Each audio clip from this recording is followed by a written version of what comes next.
شباب، عندنا ماكينة الموزر هاي ما عم تمشي، يعني حركة الأسنان بطيئة جدا. طبعا هاي الماكينة لأحد زبائننا جبنا له الماكينة جديدة لساتها، يعني ما صار لها زمان، تقريبا إلها شهر شهر ونص استخدام شخصي، فما عم تمشي. خلينا نفكها ونشوف شو فيها. طبعا احنا هسه بدنا نفك الماكينة، بنحرر الشفرات، نفك البراغي. طبعا اذا بدك تفك الماكينة فكها على طاولة، لا تشيلها بايدك، يعني مشان ما تقع منك شفرة تنضل. اوه، شو هاد؟ طبعا انا متوقع هذا الشي. بنلاحظ انه محشرة شعر وفيها زيت كثير الماكينة. كثرة الزيت شكله الشاب كل ما يحلق بحط زيت، فلحد الان نشوف الزيت.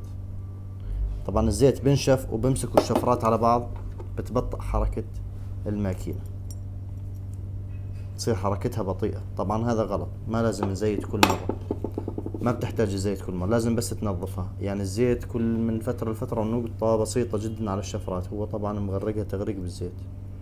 بنلاحظ انه هسه بدنا ننظفها ونعملها مسحة ونرجع نركبها ونجربها.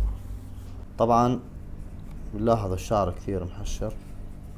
الاسفنجة هاي بننظفها وبنرجعها مكانها، هاي لحتى ما يدخل الشعر على المحرك، على الترانس لجوا.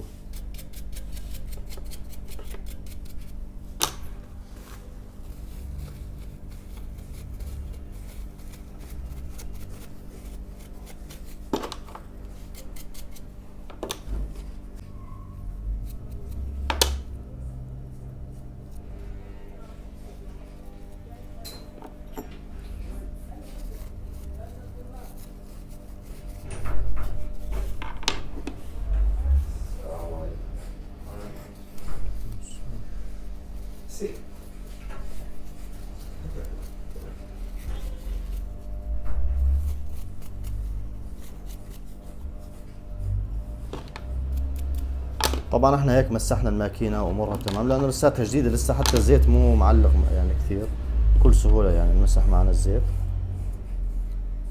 لو تاركها يعني فترة اطول فيصير بدها شغل اكثر، يصير بدها نقع الشفرات وبدها غسيل مزبوط يعني، ولكن امورها سهلة جدا. اهم شي ما نضل نزيت، وما بنحط الا زيت الماكينة، ما بنحط زيت زيتون او زيت نباتي بيخرب الماكينة، لأنه الزيت له عيار. الزيت الزيتون ثقيل، زيت الماكينة بيجي أخف، ما بمسك الشفرات على بعض. هسه بنجمع الماكينة. طبعا إذا بدنا الماكينة ناعمة بنرجع الشفرات هاي لورا وبنشد، بنقدر ننعمها ونخشنها من هاي المسافة اللي مخلينا إياها، ولكن احنا بدنا إياها تقريبا وسط. إذا كانت الماكينة بتلسع بيكون الشفرات كثير قريبة على بعض، إذا كانوا الشفرات قريبة على بعض بتلسع، فبنرجعها شوي لحتى ما تلسع، يعني على النص البراغي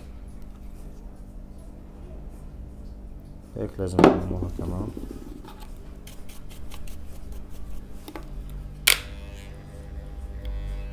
هيك ان شاء الله تكون امورها تمام. بنلاحظ انه الشفرات